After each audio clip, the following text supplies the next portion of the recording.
Legislation Committee of Parliament. He's a member of Parliament for Bolga East, the Honorable Dr. Dominic Ayine, former Deputy Attorney General. He's joined us on the line. Sir, you're welcome to Eyewitness News. Thank you very much, Umaru. I'm not going to invite you to engage in what the Speaker may have or may have not said, but how does your committee deal with bills like this when they are brought before the House? And again, until now, I think your committee is about the one or two committees that are chaired by minority side based on your standing orders. Talk to us about how you work with other committees when a new law is being proposed, and why does it have to come to your committee and not other committees?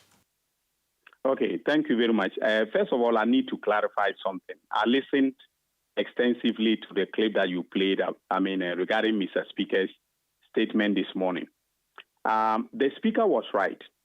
There was nothing before Parliament titled MP siren legislation or subsidiary legislation to permit MPs to use sirens and then not obey speed limits. All right.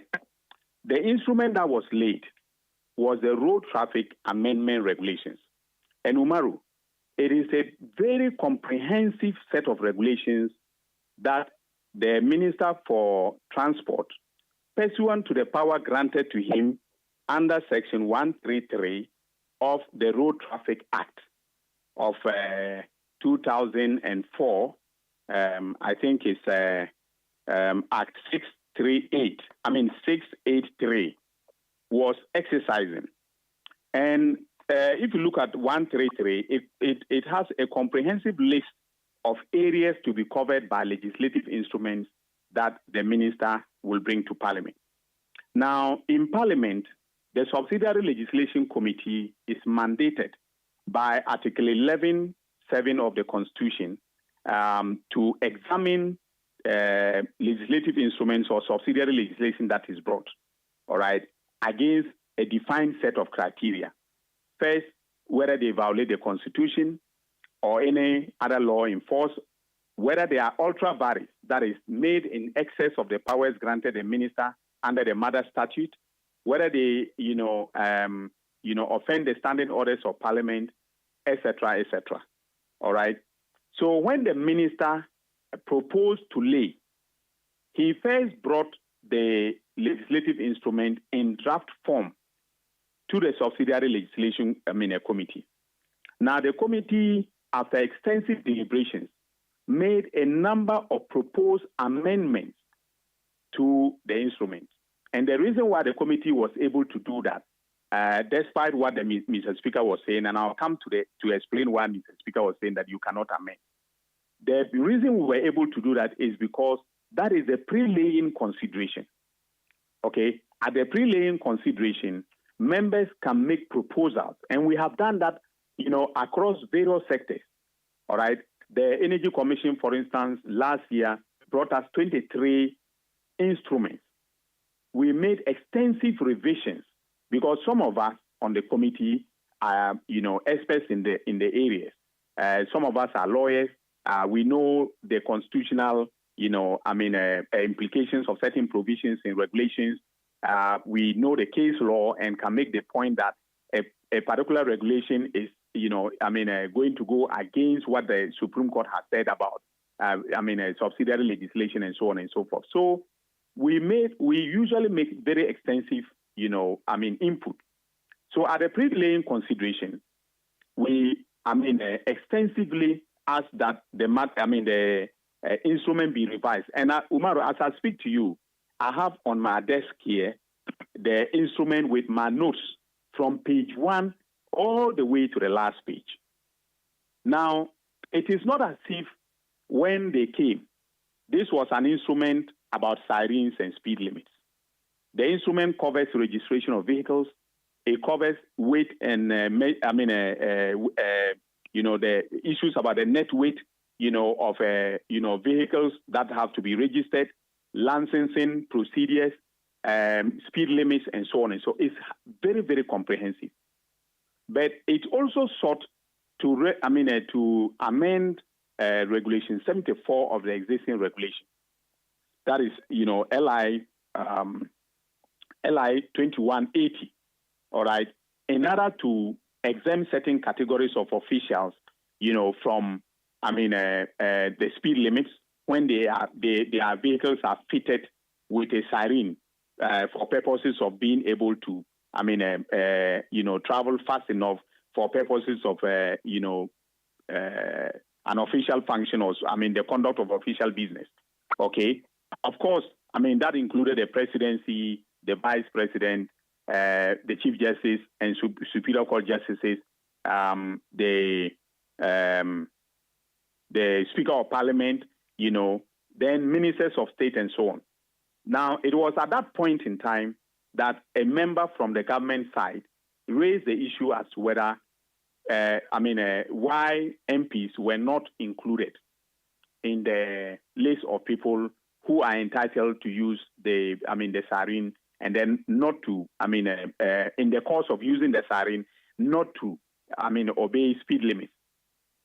And when it was raised, okay, around the table, all the members were of the view that if you take ministers who are drawn from parliament, they are our colleagues in parliament, okay?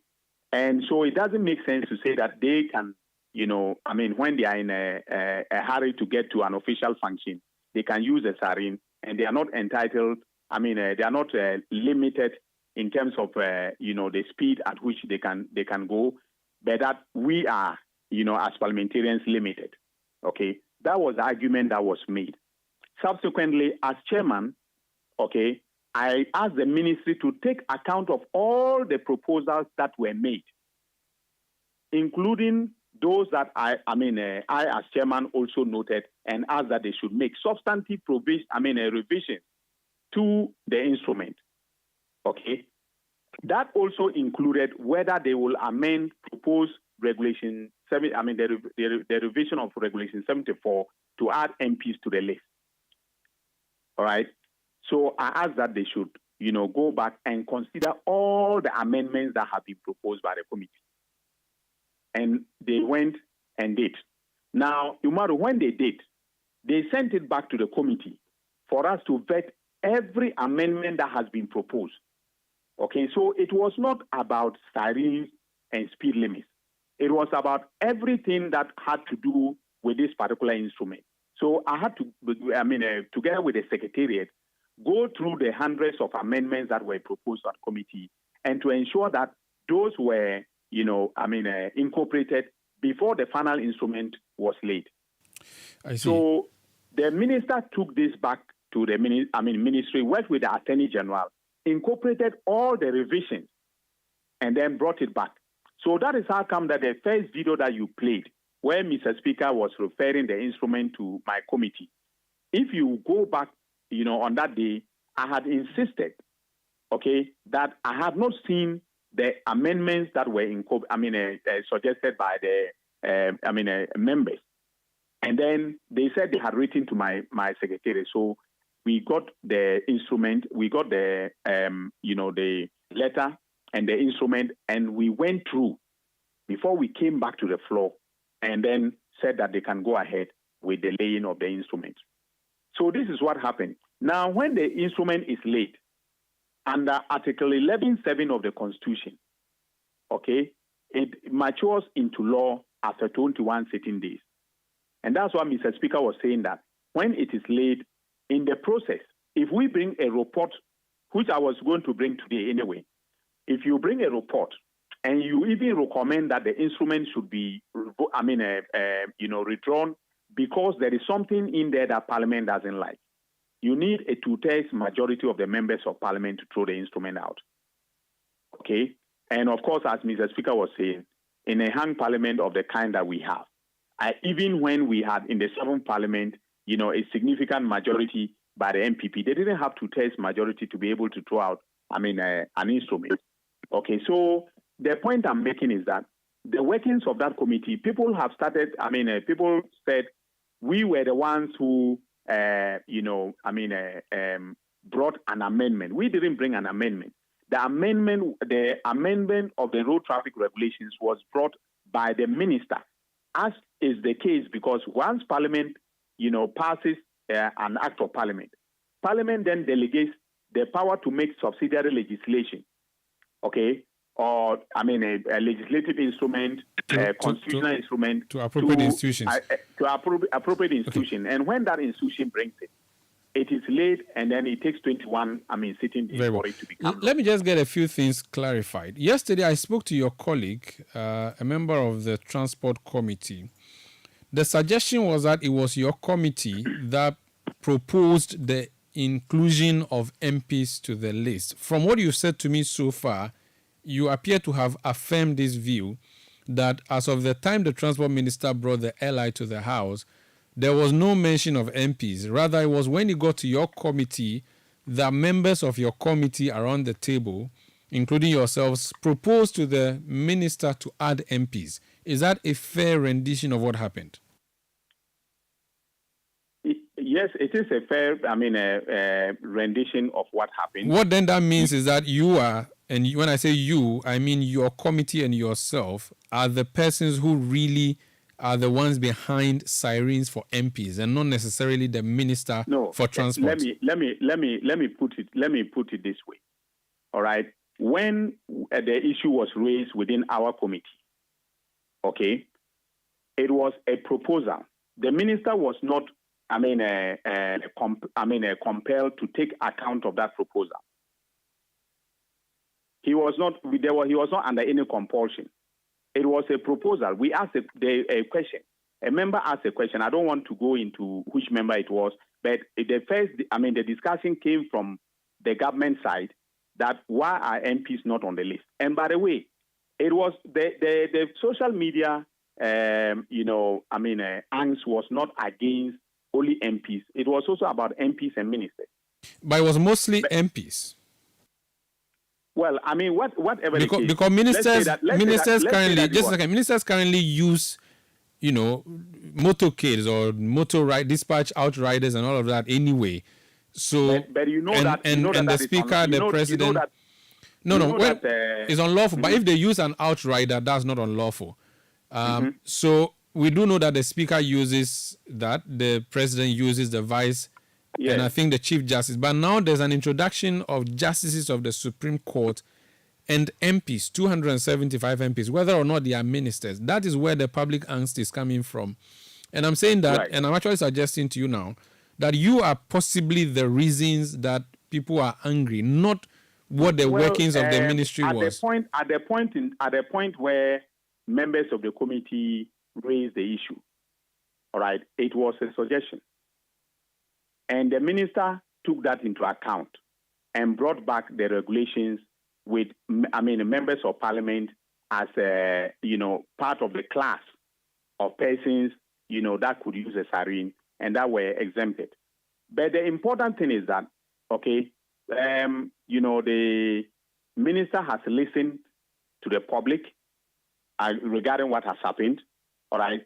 The members of the committee were in parliament today when the minister proposed to withdraw, all right, and none of them insisted that the withdrawal should not take place because we needed to, continue to maintain what has been, laid in parliament.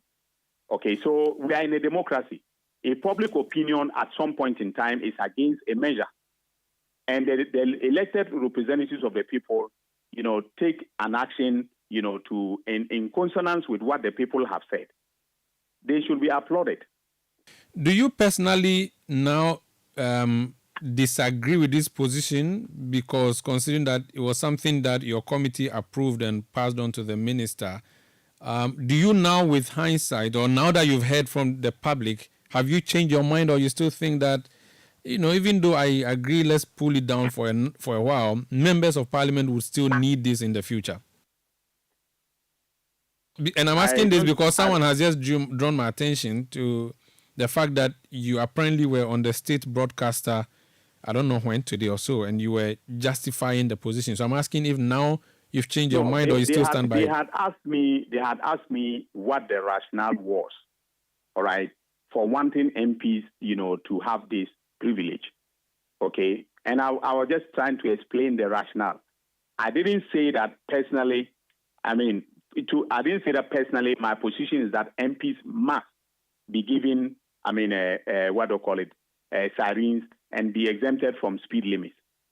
Okay. Okay. I never held any position. The point is that it came before my committee. I'm the chairman of the committee. All right. So I will take responsibility on behalf of my members. Okay. And that is what I have explained to you, that yes, the proposal was made. The minister and his technical staff listened to us, and they went back and did as we suggested. Okay. But Umaru, the important point is that let the public understand that this was not just about sirens and speed limits for members of parliament. It is a comprehensive instrument, okay, that will lead to the improvement of the road traffic situation in this country, including the registration of vehicles and the licensing of vehicles, okay, and so on and so forth. Very well. So we did a lot of work on that. It was not just about sirens and then, speed limits for members of parliament. Unfortunately, but as chairman of the committee, all right, I take responsibility for everything that the committee has done. Unfortunately, those are the ticket items that people are running with, and you can't blame them. Those are the issues that jump at them. The issue of traffic, the traffic lights jumping or jumping the red light and the sirens. I spoke to your colleague, in fact, two of your colleagues yesterday. They told me their position. I spoke to your colleague NDC side today, the Honorable Samuel Kwejato Ablakwa. He said he would be part of 2/3 majority that would vote against this if you came to it. I know that is a moot point now, but what's your personal position? Do you agree or do you disagree that MPs, all of you, 275, should carry sirens in town? Wailing, by the way. Yes, but Umaru, I have told you that at the committee, I never took a position, okay, as I always do, and I have not publicly taken a position on this matter. So you are not going to get me to take a position on it. And I'm not, you know me, I'm not a coward. No problem. If I had a position, I would have told you. Very well. But I don't have a position on it because I'm indifferent. Okay. I don't use a siren, and I'm not worried about not using a siren as a person. Okay. So I'm indifferent as to whether MPs are granted the right to use the siren. Very well. Finally, you explained to me in the beginning that my analysis of what the speaker has done, which I suggested was a faux pas in itself, and that what he said today was justified because as of the time he was laying it. Are you suggesting that as of the time that he was reading what he read on the floor in June, there was no mention of sirens, so he's justified today if he says there's no airline on sirens? Please clarify that for me. Umaru, the problem is that the public sometimes assume certain things because what they see on TV, gives them a broad picture, all right? When an instrument is brought to Parliament, okay, before its introduction, members do not have copies. Mr. Speaker doesn't have a copy, all right? So when it is introduced, then the table office will make copies for members for their consideration. So at the time Mr. Speaker was speaking, on the 14th of June, he did not know the substantive content of the instrument. I knew, because at the pre-laying, we had considered the instrument. But Mr. Speaker doesn't partake of the pre-laying of an instrument, a consideration of an instrument. So Mr. Speaker wouldn't have been in a position to know whether there were sirens and speed limits included in the instrument. So he shouldn't have then said today that there's nothing like that in social media commentary, which is not true. No, because it was apparently. Because it was the road traffic, regulations 2024 that were laid. All right. Which contains, among other things, a gamut of issues, including sirens for MPs. And you know that hundreds of instruments are laid in Parliament. So the Right Honourable Speaker might have, forgotten the fact that there was a road traffic amendment regulations that were laid, okay, in Parliament on the 14th of June. Okay, because it's the way it was also couched, the debate in the social media was that an amendment to grant them, MPs, the right to use sirens and not to observe speed limits. Okay, but that was how it was, couched on social media. Honorable former Deputy AG, you see, I'm saying that there's an airlight that the Speaker referred to your committee. It's a universal set that includes so many things, such as sirens for MPs, which is what the Speaker referred to you in June in the open in the House of Parliament. So for him to say today that there's no such thing in the house, he should have said he was not aware. But to say that there was no such thing in the house when it was apparent it was, and it was contained in the items that were delivered, that would be a faux pas. You should agree. So I am telling you that the reason why Mr. Speaker would have made that statement is because when an instrument is laid, he doesn't know the substantive content. And it was misrepresented in the media as an instrument to amend regulations to give, MPs, the right to use sirens. But how is it a misrepresentation when, in fact and indeed, that is one of the things that the law was going to introduce? So how is that a misrepresentation? Is it true that the law, if amended, would allow MPs, Chief Justices of the Supreme Court at all, to carry or have sirens on their vehicles? Yes. If it is, then it's not misrepresentation, no? No. Okay, maybe I would say this, that the impression was given that the central purpose of the instrument was to effect this change in order to allow MPs to use sirens and not to observe, speed limits. Okay? I believe that is why Speaker did not avert his mind to the fact that there was a road traffic amendment regulation before the House. Very well. Thank you so much for speaking to us, sir. Thank you, Maru. That's your